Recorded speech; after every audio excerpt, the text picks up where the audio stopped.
ഇന്ന് നമ്മളുടെ video തെയ്യത്തിൻ്റെ video ആണ്. കണ്ണൂർ താഴെച്ചൊവ്വയുള്ള ശ്രീ ചക്കര കൊട്ടുങ്ങൽ വയനാട്ടുകുലൻ ക്ഷേത്രത്തിലേക്കാണ് പോകുന്നത്. നല്ല തിരക്കുണ്ട്. ഭക്ഷണമുള്ള ഒരു ഭാഗത്താകുന്നുണ്ട്. നല്ല സദ്യയായിരുന്നു ഭക്ഷണം. അതുപോലെ തന്നെ ഇഷ്ടംപോലെ ആൾക്കാരുകൾ വന്നുകൊണ്ടേണ്ട്. ഓരോ തെയ്യത്തിൻ്റെയും വെള്ളാട്ടമാണ് ഇപ്പോൾ നടക്കുന്നത്. അപ്പോൾ നമ്മൾക്ക് ഏറെ സന്തോഷമുണ്ട്. ഒരുപാട് കാലത്തെ ആഗ്രഹമാണ് ഈ ഒരു ക്ഷേത്രത്തിൽ വരണം എന്നുള്ളത്. അപ്പോൾ നമ്മളവിടെ എത്തിച്ചേർന്നിട്ടുണ്ട്.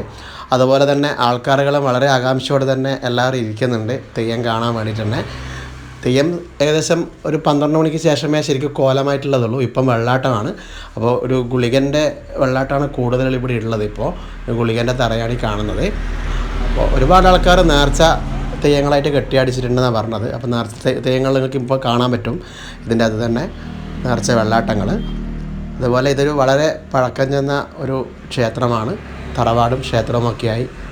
കൊട്ടുങ്ങൽ തറവാടെന്ന് പറഞ്ഞാൽ വളരെ പഴക്കമുള്ള ഒരു തറവാടാണ്. ഇത് ഗുളികൻ്റെ മുടിയാണിത്. ഗുളികൻ തെറിയെല്ലാം പുലർച്ചക്ക ഉണ്ടാവുക. ഇത് ഗുളികൻ്റെ വെള്ളാട്ടമാണ്. അപ്പോൾ നേർച്ച വെള്ളാട്ടമായതുകൊണ്ടും ഒരു 5ഓളം കണ്ടിട്ടുണ്ട് അവിടെ. അത് കാണാൻ നല്ല കൗതുകമുണ്ട്. അപ്പോൾ ഇങ്ങനെയാണ് ഇവിടുത്തെ ഒരു ഘടകം. അപ്പം നമ്മൾ ഇപ്പോൾ തെയ്യം ഞാൻ മെയിനായിട്ട് ഇന്നത്തെ വീഡിയോയിൽ ഉൾപ്പെടുത്തിയിട്ടുള്ളത് കാരണവർ തെയ്യമാണ്. അപ്പോൾ കാരണവർ തെയ്യം എന്ന് പറയുമ്പോൾ ഇവിടുത്തെ ഗുരുവാണ്. ഇവിടുത്തെ ഐശ്വര്യത്തിനും സമൃദ്ധിക്കും എല്ലാം വേണ്ടി തറവാട്ടിലെ ഒരു ഗുരു തന്നെ. ഏകദേശം 700 വർഷങ്ങൾക്ക് മുൻപേ എന്നാണ് എനിക്ക് കിട്ടിയൊരു വിവരം. അപ്പോൾ ശരിക്കും കൂടൻ ഗുരുക്കളാണ് ഇവരെ പഠിപ്പിച്ചിട്ടുള്ളതെന്നാണ് വിവരം കിട്ടിയത്. അപ്പോൾ ആ ഒരു അടിസ്ഥാനത്തിലാണ് ഇവിടെയുള്ള ഉപാസന മൂർത്തികളായ ദേവിയും ദേവനും വയനാട്ടുകുലവനും എല്ലാം ശരിക്കും പറഞ്ഞാൽ ഇങ്ങനെയാണ് വന്നത് തെയ്യത്തിൻ്റെ രൂപത്തിലേക്ക്. അപ്പോൾ ഇവിടെ ഒരുപാട് തെയ്യങ്ങളുണ്ട്. വയനാട്ടുകുലവൻ, അതുപോലെ തന്നെ അറയിൽ ഭഗവതി, അതുപോലെ തന്നെ ഗുളികൻ, അതുപോലെ ഇളയടത്ത് ഭഗവതി, പിന്നെ മുത്താച്ചി തെയ്യങ്ങൾ. ഇങ്ങനെയൊക്കെയാണ്. വെള്ളി ശനി ഞായറുകളിലാണ് തെയ്യം ഉള്ളത്.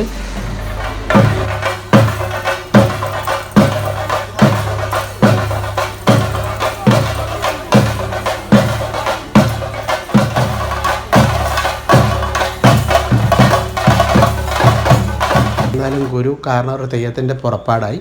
അത് തറവാട്ടിലെ യുവാക്കളെല്ലാം കൂടി മേലേരി കൂട്ടുന്നതാണ് വയനാട്ടുകുലവിന് വേണ്ടിയിട്ടുള്ളത്. അപ്പോൾ അതൊരു വളരെ നല്ല രീതിയിൽ ആ ചടങ്ങുകളെല്ലാം ഭംഗിയായിട്ട് അവിടുത്തെ ചെറുപ്പക്കാർ വഹിച്ചുകൊണ്ടേയുണ്ട്. കാരണവർ തെയ്യത്തിൻ്റെ പുറപ്പാടായി. വീഡിയോ ആദ്യമായിട്ട് കാണുന്നവരെന്തായാലും സബ്സ്ക്രൈബ് ചെയ്യുക, ബെൽ ബട്ടൺ ക്ലിക്ക് ചെയ്യുക, അതുപോലെ തന്നെ മാക്സിമം ഷെയർ ചെയ്യുക.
സ്വീകരിക്കട്ടെ ദേവൻ,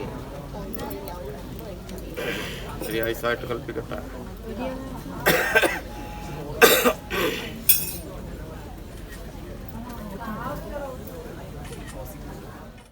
അല്ലേ നിവൃത്തീകരിക്കാനുള്ള ഭാഗ്യം തരണം ഭവാനീന. ചിന്തിച്ച കാര്യകർമാദികളുണ്ട് നമുക്ക് നേർവഴി കാണാൻ. കാലതാമസം വന്ന് ഭവിക്കാൻ ഇടപെടുത്തിപ്പെടാതെ കണ്ട് സ്വസ്ഥതാ സമാധാനം ദീർഘരക്ഷാപര സന്തോഷം ദേവന് വിളിച്ച പ്രകാരം ഭവാനുണ്ടായി തന്നാ